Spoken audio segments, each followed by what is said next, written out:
윤창중 칼럼스랑 TV, 윤칼세 TV는 어떤 스폰서도 없이 국민과 해외 동포 여러분의 자발적 구독료와 도서 구입에 따른 이윤으로 힘들게 운영되고 있습니다.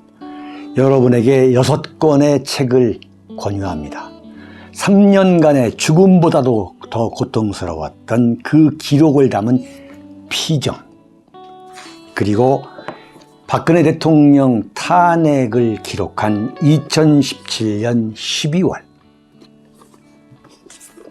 운명, 문재인 정권의 피비린내 나는 정치 보복을 상세히 기록한 칼춤과 부활, 박근혜 대통령의 탄핵이 과연 정당했는가, 유승민의 배신의 정치가 정당했는가를 물으면서 제가 대구에 내려가서 쓴 깃발, 이렇게 6권의 책을 권유합니다. 여러분이 윤칼세 TV를 유지시켜 주시기 바랍니다. 이재명, 김동연의 운명입니다. 자, 6월 1일 지방선거예요. 자, 오늘이 5월 27일이니까 28, 29, 30, 6월 1일 이제 나흘 남았습니다.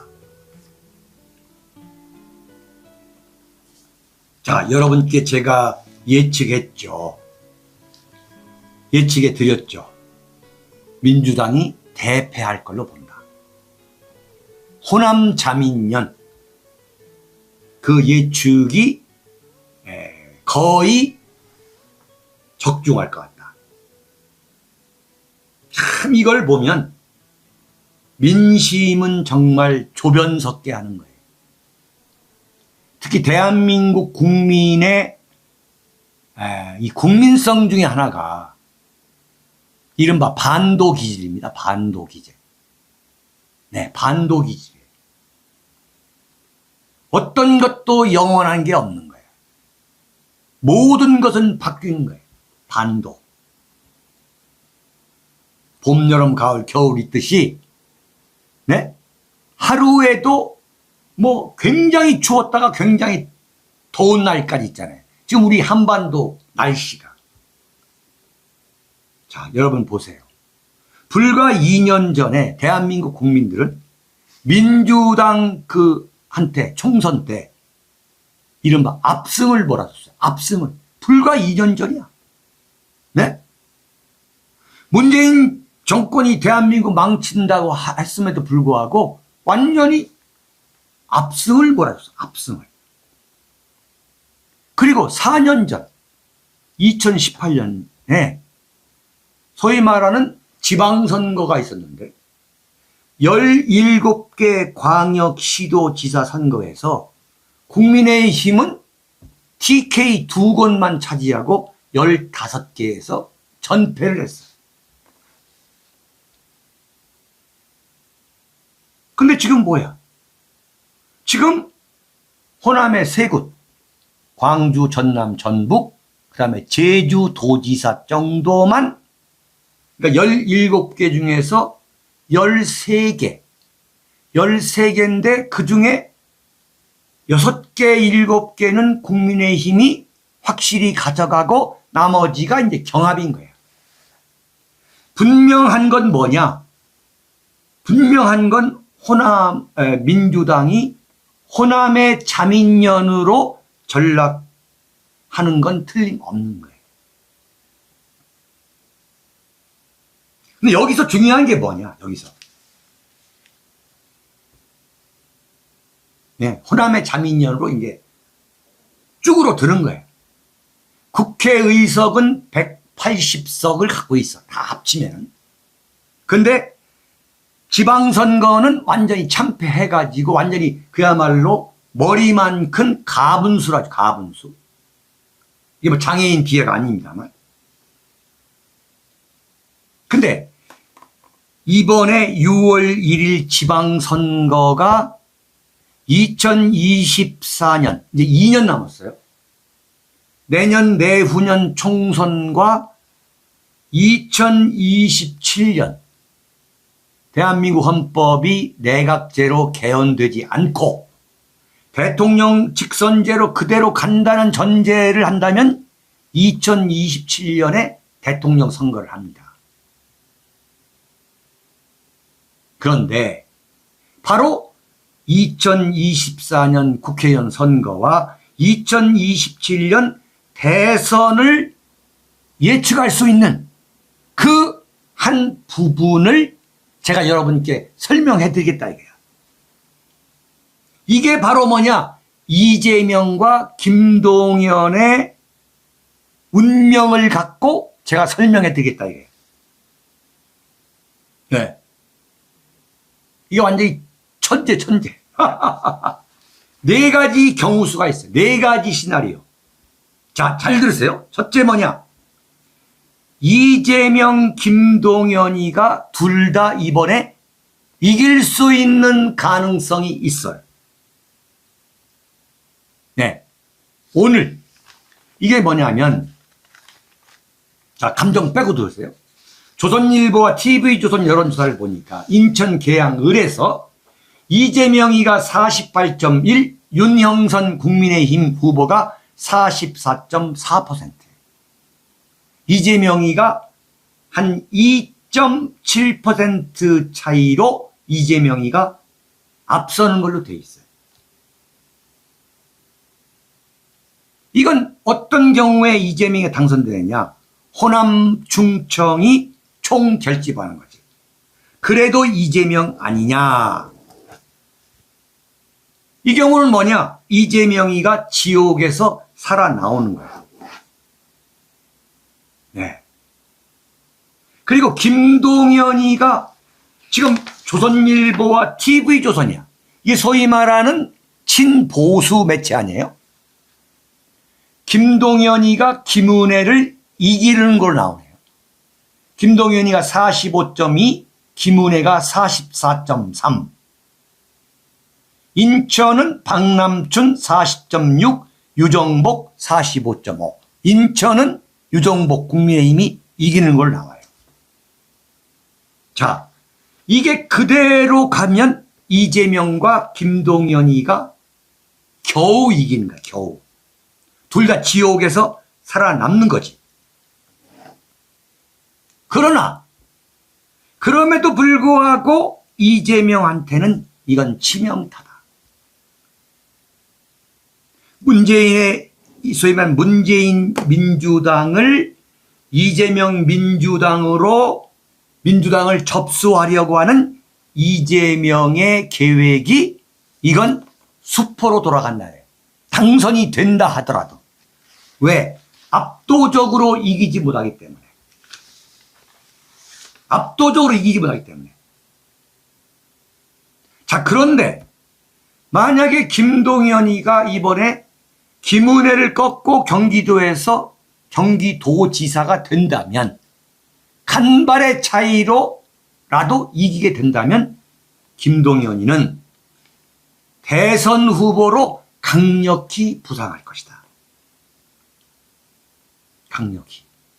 그래가지고 민주당 안에서 김동연이가 세력을 굉장히 빨리 급격히 세력을 확보하는 쪽으로 급격히 민주당이 돌아간다. 제2의 이재명이 될 가능성이 크다 이거예요. 네. 그러니까 이재명, 김동연 둘 다 가까스로이 간발의 차이로 당선될 수 있다. 이게. 기가 막힌 이야기예요.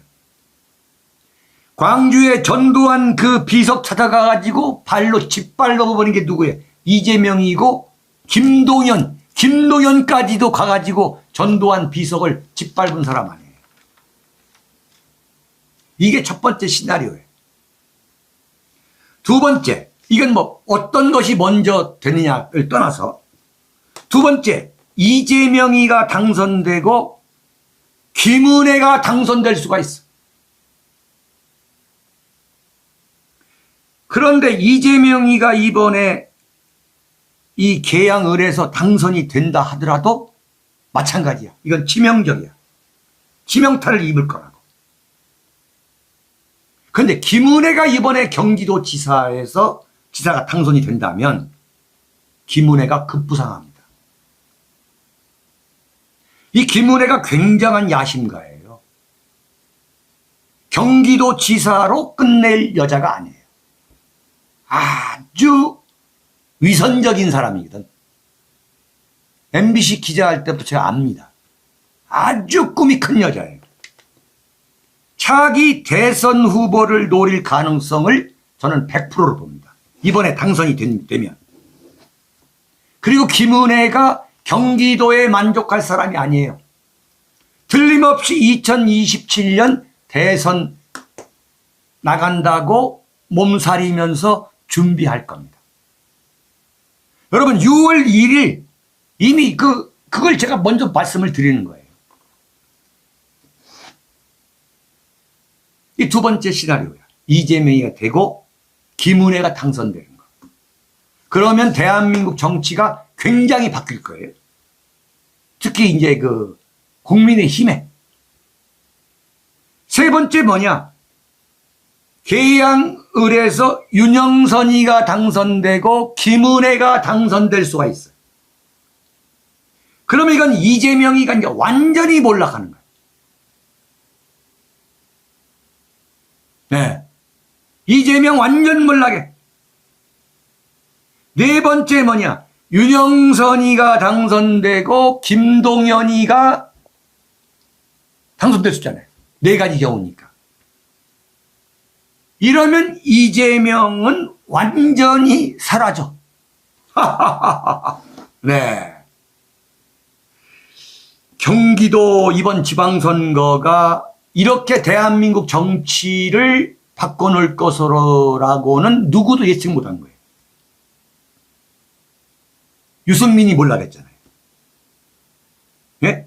유승민이 몰락한 거예요. 그리고 계양을의 주민들이 이재명을 어떻게 하느냐. 이번에 만약에 이재명이가 압도적으로 이긴다. 뭐 한 10% 이상 차이로 윤영선을 이겼다. 그러면 그거 봐라 해서 이재명이가 기사회생할 수가 있죠. 바꿔 말하면 뭐냐? 지금 대한민국의 정치판을 계양을 주민하고 경기도 주민들이, 도민들이 쥐고 있는 거예요. 아주 재미있는 이야기. 네. 자, 이게 감정 빼고 보는 거예요. 감정 빼고. 네 가지 가능성. 어쨌거나 분명한 건 이재명의 정치 생명은 이걸로 끝나는 것 같다. 또 이제 2년 기다려서 또 출마하겠다고, 국회의원 출마하겠다 하겠죠. 그러나 그때 공천에서 떨어질 수도 있는 거예요. 그게 정치야. 그렇다면 이번에 이재명이가 나온 것은 그건 그야말로 패착이구나. 이게 한 90% 아마 저는 맞을 거라 봐요. 자, 네 번째입니다. 자, 대한민국 정치가 얼마나 재미있는가를 그대로 보여주는 거예요. 여러분, 박지원 아시죠? 이 박지원 국정원장이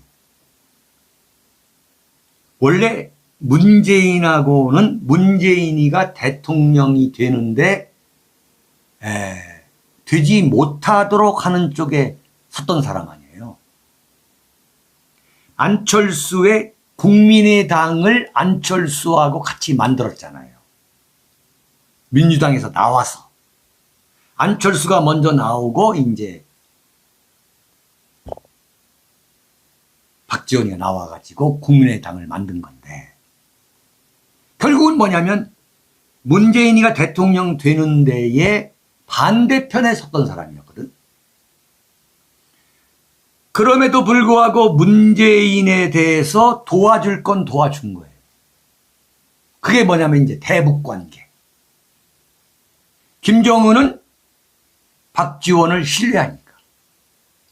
그래서 김정은한테 접근하기 위해서 박지원을 통해야 하는 문제도 굉장히 많았던 거예요. 그래서 문재인이가 박지원을 국정원장을 시킨 거거든. 남북 정상회담 종전선언하는 거. 그리고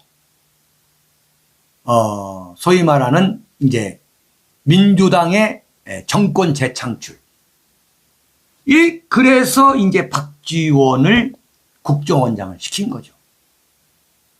그러니까 이제 박지원 입장에서는 엄청난 재미를 본 거야. 인생 말년에 대박을 터뜨린 거야. 옛날 뭐 이우락이나 뭐 김영우이나 했던 그 정보부장을 박지원이가 하게 된 거예요.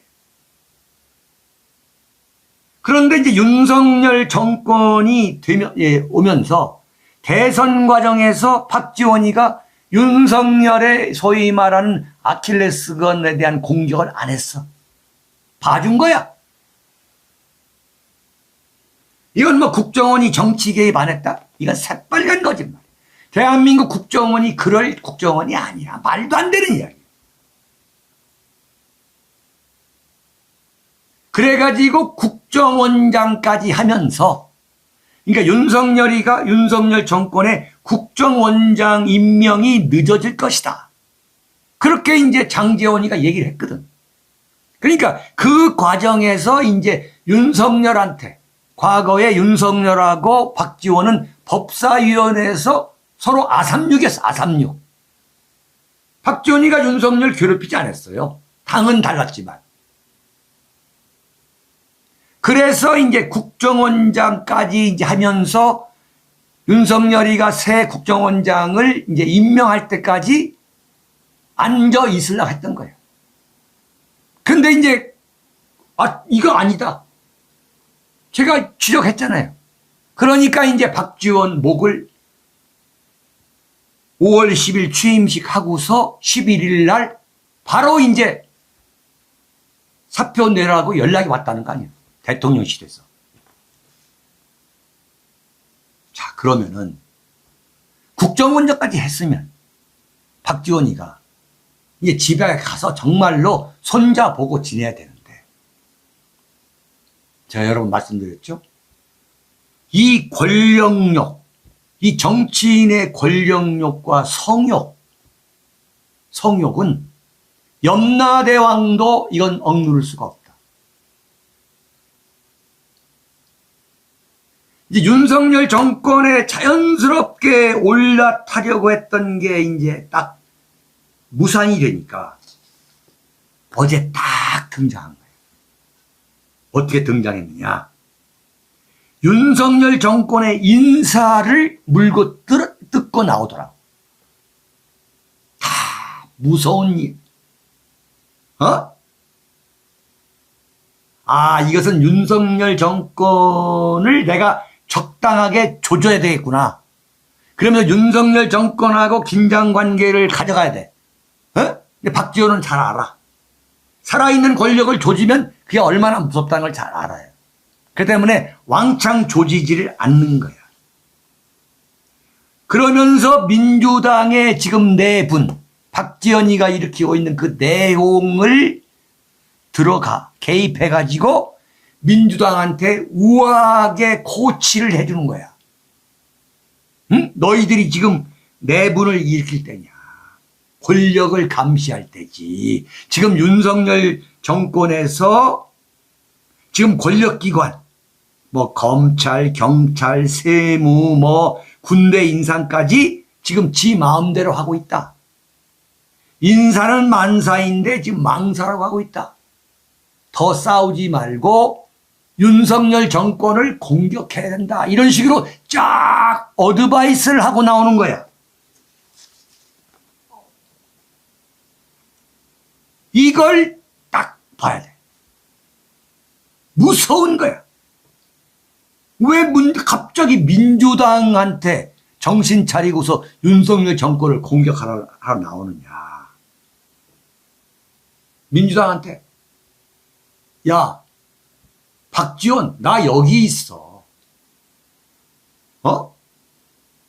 6월 1일 지방선거가 끝나게 되면 민주당이 자민련, 호남의 자민련으로 줄어들고 이제 비대위 해체되고 박지원이 쫓아내고 유로중이 사퇴하고 완전히 그야말로 대혼란에 빠지게 될 거거든. 그러면 비대위 꾸며야 될 거 아니야. 비대위 꾸미게 되면 비대위원장 누구 시킬 거야? 이른바 이 좌파의 김종인 역할을 자기가 하겠다는 거야. 지금 이게 바로 박지원의 계산인 거야. 무서운 거지. 야, 나 여기 박지원, 나 여기 있어. 라고 민주당한테 지금 주파 보내는 거야. 나 살아있어. 무서운 인간이지. 대한민국에서 박지원에 대해서는 제가 좀 알아요. 박지원, 홍준표. 그런데 그 나이에 박지원이 지금 나이가 몇냐면 83살입니다. 그 나이에 또 하고 나오겠다는 거야. 그리고 그것도 안 되면은 예컨대 TV조선 강적들에 가가지고 마이크 권력을 자기가 되찾아오겠다는 거야. 왜 이러느냐? 감옥 안 가려고 그래. 감옥 안 가려고. 그러니까 지금 문재인이가 양산에서 지금 사저정치 하는 거나 박지원이가 사라지고 집에 가서 조용히 보는 걸로 끝나려고 하는 거 하지 않으려 하는 거나 똑같은 거야. 윤석열 정권이 어떻게 굴러갈지 몰라. 응? 문재인 감옥 가고 박지원 감옥 가고 이재명 감옥 가고 동시다발적으로 터져가지고 이게 완전히 전혀 예상하지 못했던 안 했던 그 상황으로 갈 걸로 박지원도 보고 있다는 거예요.